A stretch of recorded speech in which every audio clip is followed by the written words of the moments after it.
ചെന്നൈയിൽ വന്ന് ചെന്നൈ സൂപ്പർ കിങ്സിനെ RCB തോൽപ്പിച്ചു. ഇന്ന് IPL നടന്ന മത്സരത്തിൽ 50 റൺസിന്റെ വിജയമാണ് RCB സ്വന്തമാക്കിയത്. 2008 ശേഷം ഇതാദ്യമായാണ് ചെപ്പോക്കിൽ വന്ന് RCB ഒരു മത്സരം ചെന്നൈ സൂപ്പർ കിങ്സിനെ പരാജയപ്പെടുത്തുന്നത്.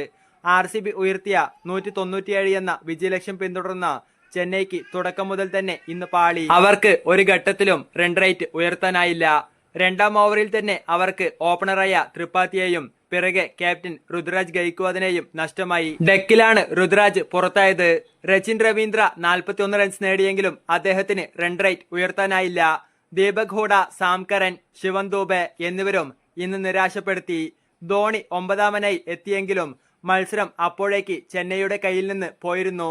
ധോണി 30 റൺസും ജഡേജ 25 റൺസും എടുത്തു. പക്ഷേ 146 വരെയേ ചെന്നൈ എത്തിയുള്ളൂ. ഇന്ന് ആദ്യം ബാറ്റ് ചെയ്ത RCBക്ക് 7 വിക്കറ്റ് നഷ്ടത്തിൽ 196 റൺസാണ് എടുക്കാനായത്. ഇന്ന് മത്സരത്തിൽ ടോസ് നഷ്ടമായി ബാറ്റിംഗിനിറങ്ങിയ ബാംഗ്ലൂരുവിനായി ഫിൽ സോൾട്ട് മികച്ച തുടക്കമാണ് നൽകിയത്. എന്നാൽ നൂർ അഹമ്മദ് 3 പ്രഹരങ്ങൾ ഏൽപ്പിച്ചപ്പോൾ RCB പ്രതിരോധത്തിലായെങ്കിലും അർദ്ധശതകവുമായി ക്യാപ്റ്റൻ രജത് പട്ടിദാർ ടീമിനെ മുന്നോട്ട് നയിക്കുകയായിരുന്നു. ഫിൽ സോൾട്ട് മികച്ച രീതിയിൽ തുടങ്ങിയപ്പോൾ കോഹ്ലി റൺസ് കണ്ടെത്തുവാൻ പ്രയാസപ്പെടുന്ന കാഴ്ചയാണ് ഏവരും കണ്ടത്. 5ാം ഓവറിൽ നൂർ അഹമ്മദിന്റെ പന്തിൽ MS ധോണി സ്റ്റംപ് ചെയ്ത് പുറത്താകുമ്പോൾ 16 പന്തിൽ നിന്ന് ഫിൽ സോൾട്ട് 32 റൺസാണ് നേടിയത്. 1ാം വിക്കറ്റിൽ 45 റൺസാണ് സാൾട്ട് കോഹ്ലി കൂട്ടുകെട്ട് നേടിയത്. പവർ പ്ലേ അവസാനിക്കുമ്പോൾ 1 വിക്കറ്റ് നഷ്ടത്തിൽ 56 എന്ന നിലയിലായിരുന്നു RCB.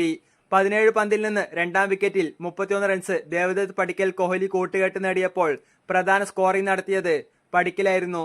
14 പന്തിൽ 27 റൺസ് നേടിയ താരത്തെ അശ്വിനാണ് വീഴ്ത്തിയത്. വിരാട് കോഹ്ലി പട്ടിദാർ കൂട്ടുകെട്ട് 41 റൺസ് കൂടി നേടിയെങ്കിലും 31 റൺസ് നേടിയ കോഹ്ലിയെ നൂർ അഹമ്മദ് പുറത്താക്കി. ഈ റൺസിനായി കോഹ്ലി 30 പന്താണ് നേരിട്ടത്. രജത് പട്ടിദാറിന്റെ 3 ക്യാച്ചുകൾ ചെന്നൈ ഫീൽഡർമാർ കൈവിടുന്ന കാഴ്ചയ്ക്കും ഏവരും സാക്ഷ്യം വഹിച്ചു. ലിയാം ലിവിങ്സ്റ്റണെയും നൂർ അഹമ്മദ് പുറത്താക്കിയപ്പോൾ RCB 145-ന് 4 എന്ന നിലയിലായി. രജത് പട്ടിദാർ 32 പന്തിൽ നിന്ന് 51 റൺസ് നേടി പുറത്താകുമ്പോൾ RCB 176-ന് 6 എന്ന നിലയിലായിരുന്നു. പതിരാണയ്ക്കായിരുന്നു വിക്കറ്റ്. അതേ ഓവറിൽ കൃണാൽ പാണ്ഡ്യയെയും പതിരാണ പുറത്താക്കി. മതീഷ് പതിരാണ അവസാന ഓവറുകളിൽ വിക്കറ്റുകളുമായി സമ്മർദ്ദം സൃഷ്ടിച്ചപ്പോൾ 8 പന്തിൽ നിന്ന് 22 റൺസ് നേടി ടിം ഡേവിഡ് നിർണായക സംഭാവന ടീമിനെ നടത്തി. സാം കരൻ എറിഞ്ഞ അവസാന ഓവറിൽ 19 റൺസാണ് പിറന്നത്.